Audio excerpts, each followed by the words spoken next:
નમસ્કાર દર્શક મિત્રો, અભિપ્રાય ન્યૂઝમાં તમારું સ્વાગત છે। ભરૂચમાંથી માનવ વણીકરના મોટા રેકેટનો પર્દાફાશ થયો છે। કામની લાલચ આપી બાંગ્લાદેશી યુવતીઓને ગેરકાયદેસર રીતે ભારત લાવી દેહ વ્યાપારમાં ધકેલવામાં આવતી હતી।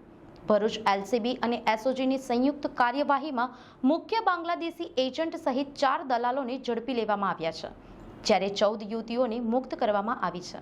ભરૂચ એલસીબી અને એસઓજીએ સંયુક્ત કાર્યવાહી કરીને બાંગ્લાદેશથી યુવતીઓને ઘરકામ અને બ્યુટી પાર્લરની નોકરીની લાલચ આપી ગેરકાયદેસર રીતે ભારતમાં લાવી દેહ વ્યાપારમાં ધકેલતું આંતરરાજ્ય રેકેટ ઝડપ્યું છે। જંબુસર બાયપાસ રોડ પર આવેલી અલફારુખ પાર્ક સોસાયટીમાં કરાયેલી રેડ દરમિયાન બાંગ્લાદેશી મુખ્ય એજન્ટ ફારૂક શેખ સહિત 4 આરોપીઓની ધરપકડ કરવામાં આવી છે। પોલીસે સ્પા અને ગેસ્ટ હાઉસમાંથી 12 બાંગ્લાદેશી અને 2 પશ્ચિમ બંગાળની યુવતીઓ મળી કુલ 14 યુવતીઓને રેસ્ક્યુ કરી છે। તપાસમાં ખુલ્યું છે કે આરોપીઓ છેલ્લા 10 વર્ષથી મહિલાઓને ગુજરાત, ગોવા, મહારાષ્ટ્ર અને રાજસ્થાનમાં મોકલતા હતા। આરોપી સામે ગુનો નોંધાઈ વધુ તપાસ હાથ ધરાઈ છે।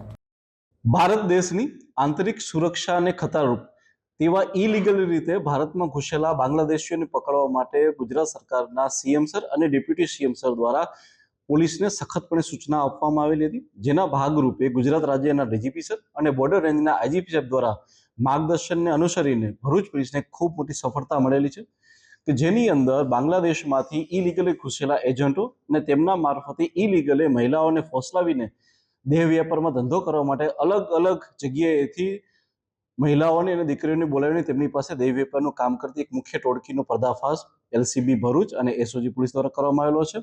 બનાવની વિગત એ રીતે છે કે આજથી 10 વર્ષ પૂર્વે ફારૂક શેખ નામનો વ્યક્તિ કે જે બાંગ્લાદેશમાં બોર્ડર નજીક જ રહે છે, તેણે ઇલીગલ રીતે પશ્ચિમ બંગાળમાંથી જન્મનો દાખલો મેળવે છે અને ત્યારબાદ ગુજરાત આવીને વસવાટ કરે છે અને ત્યારબાદ જે છે એવી મહિલાઓ કે જે લોકોને પૈસાની જરૂર હોય તેમને નોકરીની લાલચ દેખાડીને બ્યુટી પાર્લરમાં કે મેડ તરીકેનું કામ કરવા માટેની લાલચ આપીને ખૂબ સારી નોકરી મળશે તેવી લાલચ આપીને અલગ અલગ જગ્યાએથી આવી મહિલાઓને ગુજરાત ખાતે બોર્ડર ક્રોસ કરાવીને લઈ આવવામાં આવે છે। પોલીસે અત્યાર સુધીમાં આવી રેડ કરીને 14 જેટલી મહિલાઓને રેસ્ક્યુ કરવામાં આવેલી છે। આ તમામે તમામ મહિલાઓમાંથી 12 મહિલાઓ બાંગ્લાદેશની છે અને 2 મહિલા જે છે એ પશ્ચિમ બંગાળની છે। આ તમામને રેસ્ક્યુ કરવામાં આવેલા છે અને તેમને પોલીસ દ્વારા જે છે એ સેન્ટરમાં રાખવામાં આવેલા છે। આ સિવાય આ જે ફારૂક શેખ નામનો વ્યક્તિ હતો તે અલ ફારૂક પાર્ક સોસાયટી કે જે ભરૂચ ખાતે આવેલી છે ત્યાં રહેતો હતો અને તેની સાથે તેના શાગરીતો એટલે કે નિઝામ ખાન કે જે મુસ્કાન સ્પાની અંદર તથા રઈસ શેખ કે જે સામાન્ય ગેસ્ટ હાઉસ ખાતે તથા સુજીત કુમાર કે જે અંકલેશ્વર ખાતે ગોલ્ડન સ્પા ચલાવે છે, આ તમામે તમામ લોકો ભેગા મળી આ મહિલાઓ કે જે પોલીસે રેસ્ક્યુ કરી છે તે અને એ સિવાયની બીજી કેટલીક મહિલાઓ કે જેને પોલીસ વિશે હાલમાં માહિતી મળી છે તેની સાથે મળી ગોવા, મહારાષ્ટ્ર, રાજસ્થાન તથા મધ્યપ્રદેશ ખાતે આ મહિલાઓને ત્યાં દેહ વ્યાપે ત્યાં મોકલી આપતો હતો ને આ રીતે તે પોતાનો આખો વ્યવસાય ચલાવતો હતો। આ તમામ મહિલાઓ પાસેથી બાંગ્લાદેશના નેશનલ આઈડી કાર્ડ પણ જપ્ત કરવામાં આવેલા છે। આ સિવાય જે વ્યક્તિ જે મુખ્ય એજન્ટ છે એટલે કે ફારૂક શેખ તે બાંગ્લાદેશમાં કઈ જગ્યાએ રહેતો હતો તેની પણ પોલીસ દ્વારા શોધખોળ ચાલુ છે અને એના માટેના પુખ્ત સબૂતો પણ પોલીસને મળેલા છે।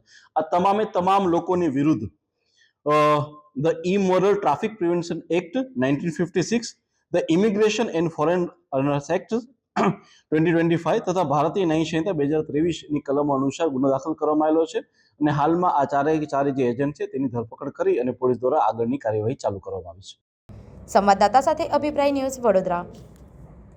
આવા જ વધુ સમાચારો જોવા માટે સબસ્ક્રાઇબ કરો અમારી યુટ્યુબ ચેનલને અને જોડાયેલા રહો ફેસબુક, ઇન્સ્ટાગ્રામ અને ટ્વિટર પર।